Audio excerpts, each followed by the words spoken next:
दोस्तों, कैसे आप सब लोग। उम्मीद करता हूँ आप सब लोग अच्छे होंगे, तंदुरुस्त होंगे और अपनी पढ़ाई को जारी रखे होंगे। पिछले टॉपिक में दोस्तों हम लोगों ने यूरोपीय कंपनियों के आगमन के बारे में बात किया था और एक-एक करके सभी कंपनियों के बारे में जानने की कोशिश की थी कि कौन-कौन सी कंपनियां भारत में आ रही थी। सबसे पहले पुर्तगाली आते हैं, उसके बाद डच आते हैं, उसके बाद अंग्रेज आते हैं और उसके बाद फ्रांसीसी आते हैं। तो पुर्तगालियों और डचों के बारे में हम लोगों ने पढ़ लिया था और जो बच रहा है अब वो अंग्रेज हैं और फ्रांसीसी हैं। आज के लेक्चर में हम लोग इन्हीं को कवर करने की कोशिश करेंगे। तो दोस्तों आप लोग अंत तक बने रहिएगा और आप लोगों को तो दोस्तों आप लोग अंत तक बने रहिएगा, आप लोगों को वीडियो जरूर पसंद आएगी दोस्तों। और अगर आप लोगों को वीडियो पसंद आए तो वीडियो को लाइक करिएगा, चैनल को सब्सक्राइब कर दीजिएगा और अपने दोस्तों को भी शेयर कर दीजिएगा। अंग्रेजों को आने में इतना लंबा समय क्यों लगा? जब हम लोग देखते हैं कि पुर्तगाली जो थे वो 1498 ईस्वी में केरल के तट पे आप देखेंगे, ये भारत का क्षेत्र है, ये जो है केरल वाला क्षेत्र है, मालाबार तट है। इसी तट पे 1498 ईस्वी में वास्को डी गामा आता है कालीकट के पास में। और उसके बाद आप देखेंगे कि अंग्रेजों को आने में 100 साल से भी अधिक का समय लग जाता है। तो क्या अंग्रेजों को भारत के बारे में पता नहीं था या अंग्रेज ये नहीं जानते थे कि भारत कितना समृद्ध क्षेत्र है? तो दोस्तों एक एक करके इस चीज को हम लोग जानने की कोशिश करेंगे कि अंग्रेज इतना लेट क्यों आते हैं। जब पुर्तगाली यहाँ आते हैं दोस्तों तो पुर्तगालियों का इन क्षेत्रों पे कब्जा हो चुका रहता है। एक जहाजी बेड़ा पुर्तगालियों का कहाँ जा रहा था, यहाँ से कोच्चि से ये जा रहा था लिस्बन। लिस्बन जा रहा था और समुद्री, जो कि ये समुद्री मार्गों से ही व्यापार करते थे। तो जब ये समुद्री मार्गों से व्यापार करते थे तो रास्ते पे एक अंग्रेज लुटेरा था जिसका नाम था सर ड्रेक। इसी ने इस जहाजी बेड़े को लूटा। जब इसने इस जहाजी बेड़े को लूटा दोस्तों, तो तब जाके अंग्रेजों को ये पता चला कि भारत जो है कितना समृद्ध है। और उस टाइम पे देखेंगे दोस्तों, मुगल काल का शासन था और उस टाइम पे भारत इतना समृद्ध था कि इसीलिए भारत को सोने की चिड़िया कहा जाता है। और सुनने में ये भी आता है कि उस टाइम पे पूरी दुनिया की 25% जो डीजीपी थी वो भारत की थी। इतना समृद्ध देश है कि अकेले जीडीपी का 25% जो है भारत के पास था। इस तरह से अंग्रेजों को भारत के बारे में जानकारी मिलती है कि भारत कितना समृद्ध क्षेत्र है। अंग्रेजों को इसके बारे में कब जानकारी होती है? जब सर ड्रेक ने इस जहाजी बेड़े को लूटा था। तब इसके बाद दोस्तों एक एक करके भारत में अंग्रेजों का आगमन होता है। तो एक एक करके उन लोगों के बारे में जान लेते हैं जो भारत आते हैं और उनका पर्पस क्या रहता है? व्यापार करना रहता है। इसी सिलसिले में एक पादरी आता है, समुद्री मार्ग से ही आता है। उस पादरी का नाम था थॉमस स्टीफेन।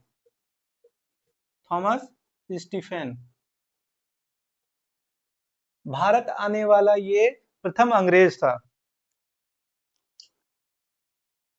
ये जो है भारत आने वाला प्रथम अंग्रेज है। जो कब आता है दोस्तों? ये आता है 1579।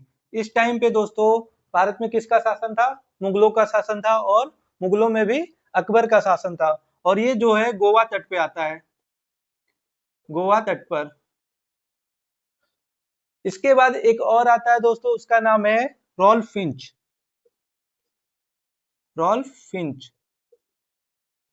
इसके इसके इस टॉपिक से दोस्तों अक्सर सवाल आते हैं। जब रॉल्फ फिंच आता है तब किसका शासन रहता है? अकबर का शासन रहता है। और अकबर के दरबार में आने वाला ये जो है प्रथम अंग्रेज नागरिक है। और ये कहाँ आता है? अकबर के दरबार में आता है और ये अकबर से मिला रहता है। और उसके बाद इसने ये एक वक्तव्य दिया था कि सिकरी और सिकरी और आगरा जो है ये लंदन से भी बड़े शहर हैं। सिकरी और आगरा को इसने लंदन से भी बड़ा बताया था। और ये जो है दरबार में 3 साल रहता है, 3 वर्ष ये दरबार में रहता है। और इसका मकसद क्या था? अकबर से आज्ञा पत्र प्राप्त करना था व्यापार इसका मकसद क्या था? व्यापार के लिए परमिट लेना था, किससे? अकबर से, लेकिन ये सफल नहीं हो पाता है। इसी सिलसिले में आगे आप देखेंगे दोस्तों, एक और अंग्रेजी नागरिक आता है, उसका नाम था John Milden Hall. John Milden Hall. ये कब आता है दोस्तों? ये आता है 1599, और ये जो है स्थली मार्ग से आता है। किस मार्ग से आता है? स्थली मार्ग से आने वाला प्रथम अंग्रेज नागरिक है। स्थली मार्ग से आने वाला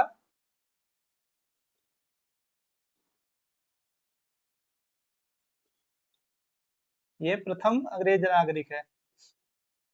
और ये कब आता है? 1599 में आता है। और रॉल्फ फिंच जो आता है दोस्तों, ये कब आता है? 1588 ईस्वी में ये आता है, और 3 साल रहता है, तो ये कितना हो गया? 91। इतने समय तक के लिए रॉल्फ फिंच जो है अकबर के दरबार में रहता है। और ये सभी जो थे दोस्तों, किस पर्पज से आए थे? व्यापार करने के पर्पज से आए थे, परमिट लेने चाहते थे, लेकिन ये तीनों ही असफल रहते हैं। इसके बाद देखेंगे दोस्तों कि ईस्ट इंडिया कंपनी की स्थापना होती है। जब हम ईस्ट इंडिया कंपनी की बात करते हैं दोस्तों, तो जिस टाइम पे ईस्ट इंडिया कंपनी की स्थापना होती है, उस टाइम पे ब्रिटेन की महारानी कौन थी? एलिजाबेथ। एलिजाबेथ। यहाँ से भी सवाल आते हैं दोस्तों, एलिजाबेथ प्रथम। और भारत में किसका शासन था? अकबर का। भारत में कौन था? अकबर।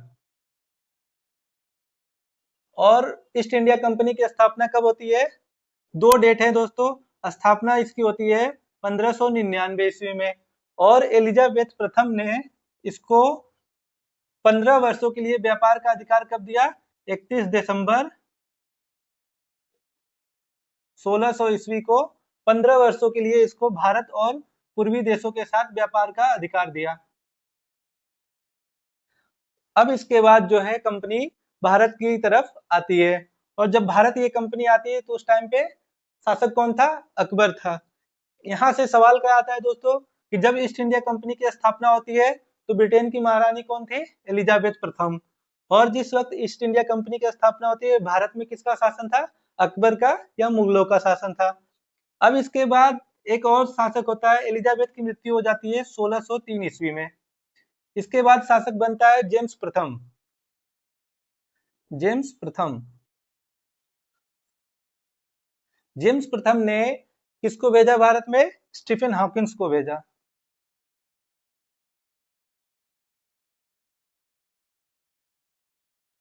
स्टीफन हॉकिंस को भेजा भारत में व्यापार करने के लिए। और जब स्टीफन हॉकिंस आता है भारत में, तो उस टाइम पे किसका शासन था? स्टीफन हॉकिंस कब आता है? 1608 ईस्वी में आता है। 1608 ईस्वी में आता है। और स्टीफन हॉकिंस को जेम्स प्रथम ने एक पत्र दिया था। किसके नाम दिया था? अकबर के नाम एक पत्र लिखा था। अकबर के नाम एक पत्र लिखा था। और आप देखते हैं दोस्तों, जब 1608 ईस्वी में स्टीफन हॉकिंस आता है, तो उस टाइम पे शासक कौन रहता है? अकबर का बेटा रहता है जहांगीर। जहांगीर। अकबर की मृत्यु हो जाती है 1605 ईस्वी में। 1605 ईस्वी में इसकी मृत्यु हो गई रहती है। और फिर उसके बाद शासक कौन रहता है? जहांगीर रहता है। और जेम्स प्रथम ने किसके नाम पत्र लिखा था? अकबर के नाम लिखा था। और यहाँ पे किसको भेजता है? स्टीफन हॉकिंस को। जब स्टीफन हॉकिंस भारत आता है, तो इस समय शासक कौन था? जहांगीर था। और स्टीफन हॉकिंस जो है जहांगीर से मिलता है और व्यापार के लिए अनुमति मांगता है। और इसी टाइम देखेंगे दोस्तों कि जहांगीर ने इसको अनुमति दे दी थी। अनुमति देने के बाद क्या हुआ कि इस क्षेत्र पे, यहाँ जो गुजरात वाला क्षेत्र है दोस्तों, ये गुजरात वाला क्षेत्र है। यहाँ पे आप देखेंगे सूरत है। सूरत में 1608 ईस्वी में अंग्रेजों की प्रथम फैक्ट्री बनाने की अनुमति मिल जाती है। और ये अनुमति कौन दिया रहता है? जहांगीर दिया रहता है। लेकिन इस टाइम पे क्या था कि पुर्तगालियों का यहाँ पे वर्चस्व था, और पुर्तगालियों के विरोध की वजह से पुर्तगालियों ने इसका विरोध किया, और इस वजह से इसको इस अनुमति को वापस ले लिया गया। यानी कि प्रथम फैक्ट्री कब बनने जा रही थी? 1608 ईस्वी में, लेकिन ये फैक्ट्री बन के तैयार नहीं हो पाती है। और उसी सिलसिले में यहाँ दक्षिण भारत में मछलीपट्टनम या मसूलीपट्टनम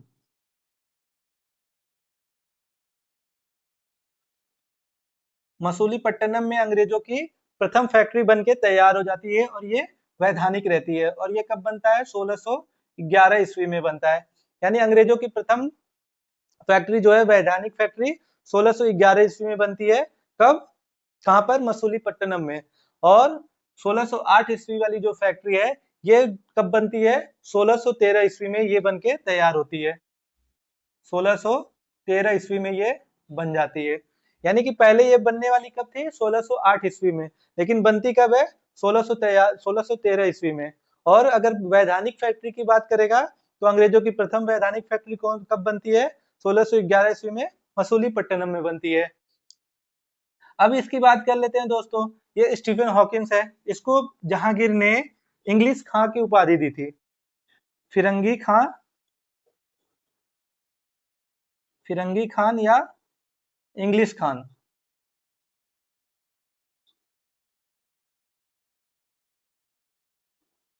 इंग्लिश खान की उपाधि दी थी और इसको 400 का मनसब भी दिया था।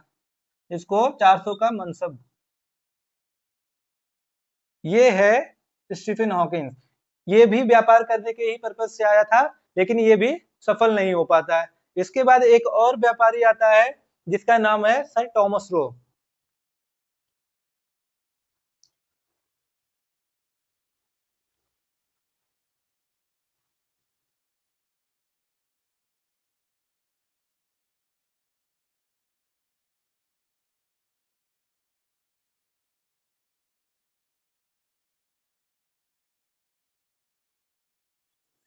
Sir Thomas sir Thomas Roe. ये कब आता है? 1615 ईस्वी में। और ये भी जो है व्यापार करने के ही पर्पज से आता है और ये जहांगीर से अनुमति प्राप्त करने में सफल हो जाता है। ये सफल हो जाता है। और ये कहाँ पर आया रहता है? ये आता है सूरत में आता है। ये सूरत में आता है। और इसकी जहांगीर से मुलाकात कब होती है? जहांगीर से ये मिलता है अजमेर में। अजमेर में जहांगीर से मुलाकात होती है। और ये दोस्तों कितने साल तक दरबार में रहता है? ये भी जो है 3 वर्ष तक दरबार में रहता है। और इसकी सबसे बड़ी उपलब्धि क्या रहती है? कि इसने जहांगीर से अनुमति प्राप्त कर ली थी भारत में व्यापार करने के लिए।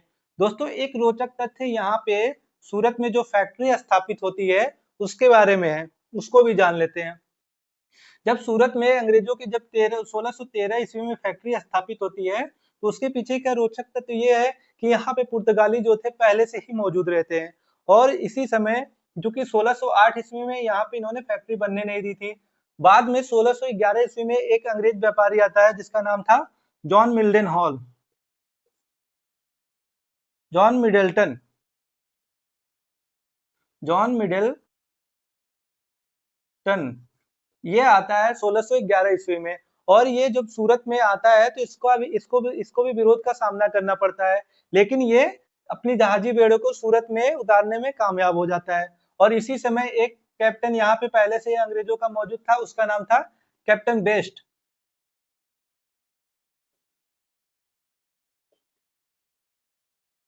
क्योंकि दोस्तों इस क्षेत्र पे पुर्तगालियों ने पहले से ही कब्जा किया था।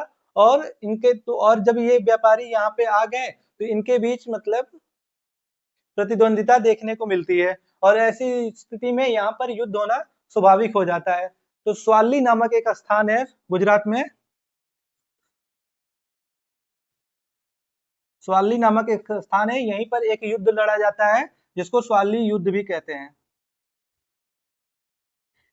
इसी स्वाली युद्ध में कैप्टन बेस्ट ने अंग्रेजों का नेतृत्व किया था। अंग्रेजों का नेतृत्व कौन कर रहा था? Captain best. ये इसका नेतृत्व कर रहा था। और इसी के नेतृत्व में पुर्तगालियों की भारत में पराजय होती है। पुर्तगाली जो होते हैं पराजित होते हैं।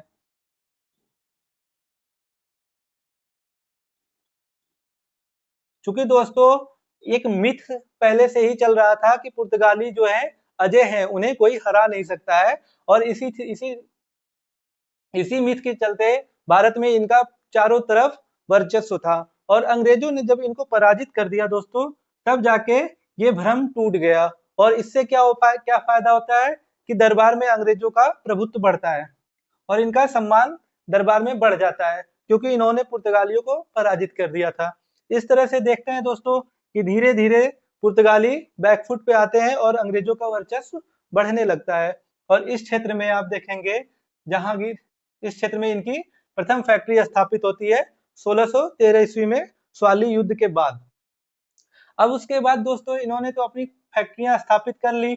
अब इनके लिए ये था सबसे महत्वपूर्ण कि इनको व्यापार करना था, और व्यापार तभी अच्छा ग्रोथ होता है, ज्यादा प्रॉफिट तभी मिलता है जब ये चारों तरफ से इनको फायदा ही फायदा दिखे, मुक्त व्यापार हो। इन्होंने जो पॉलिसी अपनाई उसी सिलसिले में इनको एक सुनहरा फरमान भी मिलता है गोलकुंडा के शासक से। ये वाला जो क्षेत्र आप देख रहे हैं दोस्तों, आंध्र प्रदेश तेलंगाना वाला क्षेत्र, यहीं पे एक स्थान है गोलकुंडा। गोलकुंडा के शासक ने एक सुनहरा फरमान अंग्रेजों को दिया।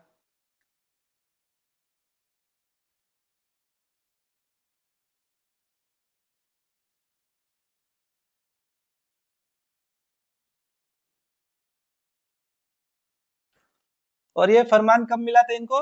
1632 ईस्वी में सुनहरा फरमान।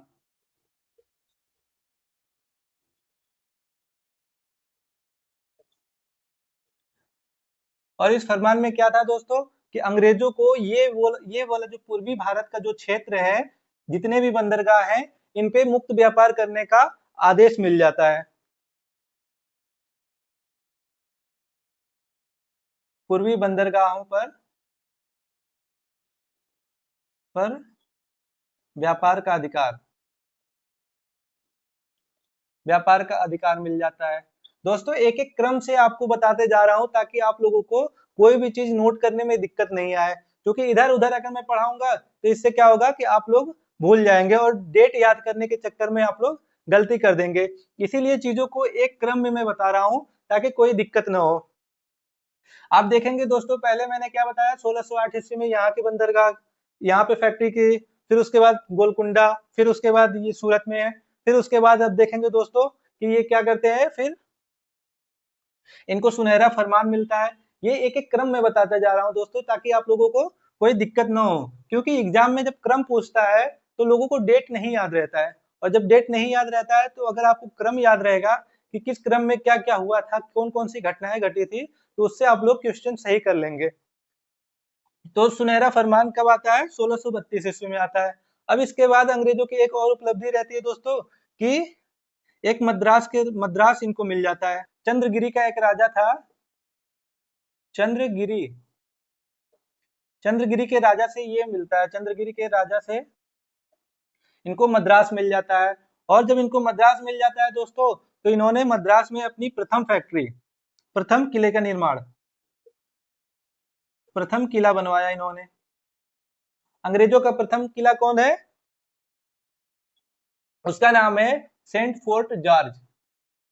अंग्रेजों का प्रथम किला क्या नाम है? सेंट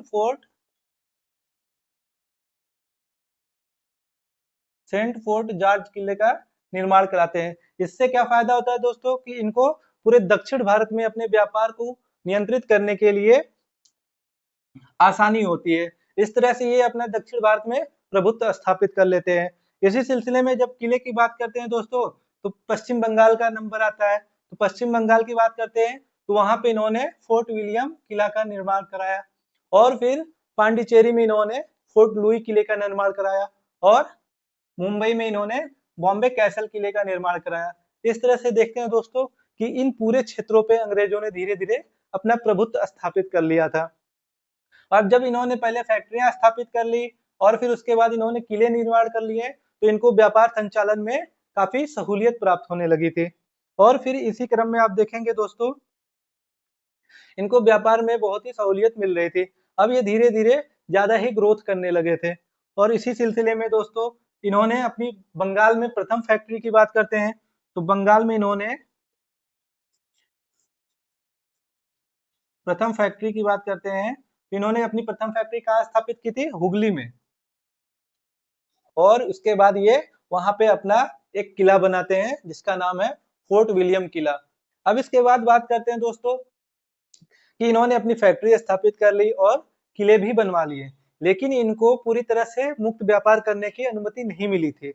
और अब देखेंगे दोस्तों, इनको ये मद्रास मिल गया था और फिर इनको कलकत्ता पे भी अधिकार हो गया था, और बचा क्या था? मुंबई वाला क्षेत्र बचा था। तो पिछले टॉपिक में दोस्तों मैंने आप लोगों को बताया था, हाल की एक राजकुमारी थी कैथरीन, और इंग्लैंड के राजकुमार का नाम था चार्ल्स द्वितीय। इन दोनों का विवाह हो गया था, और ये विवाह कब संपन्न हुआ था? 1661 ईस्वी में ये विवाह हुआ था। और इस विवाह के उपरोक्ष में ये जो मुंबई वाला क्षेत्र है दोस्तों, मुंबई वाला क्षेत्र है, ये अंग्रेजों को दहेज में मिल गया था। पुर्तगालियों ने ये क्षेत्र जो है चार्ल्स द्वितीय को दहेज स्वरूप दे दिया था, और फिर दहेज स्वरूप इनको ये क्षेत्र मिल गया था। और इसने 10 पौंड वार्षिक 10 पौंड वार्षिक के बदले जो है, ये जो है बंबई वाला क्षेत्र किसको दे दिया? कंपनी को दे दिया था।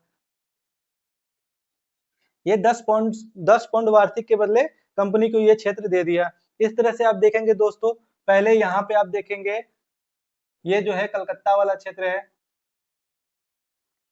और ये जो है ये मद्रास वाला क्षेत्र है, और ये जो है बंबई का क्षेत्र है। आप देखेंगे इनकी 3 प्रेसिडेंसी होती है, बंबई, मद्रास और कलकत्ता। इन तीनों को इन्होंने अपनी बाद में प्रेसिडेंसी बनाई, और आप देखेंगे इन्हीं स्थानों से ये अपने व्यापार का संचालन करते थे। मुंबई इनकी जो है हेडक्वार्टर बन जाती है, और यहाँ से ये पूरी तरह से भारत पे अपना नियंत्रण स्थापित करने में कामयाब होते हैं।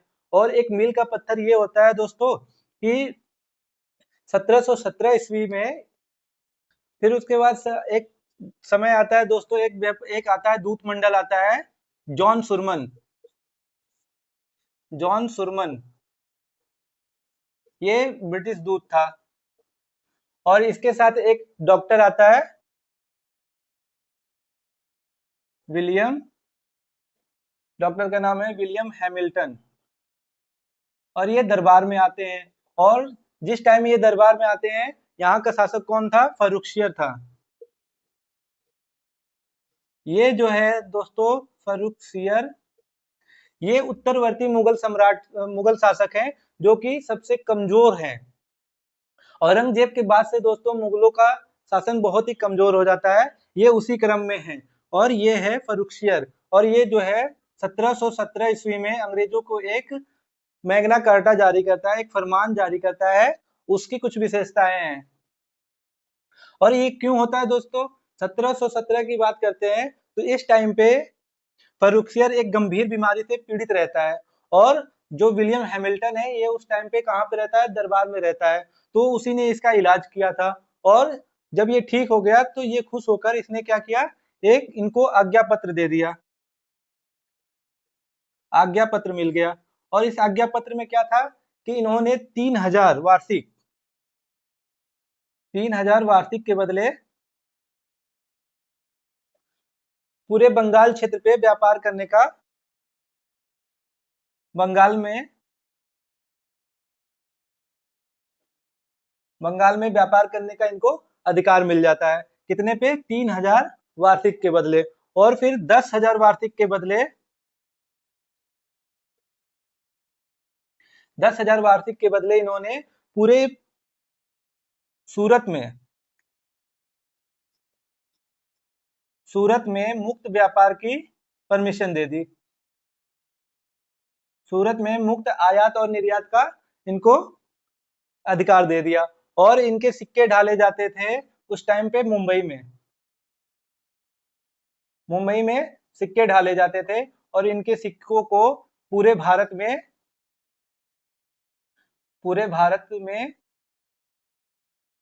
चलाने की मंजूरी दे दी।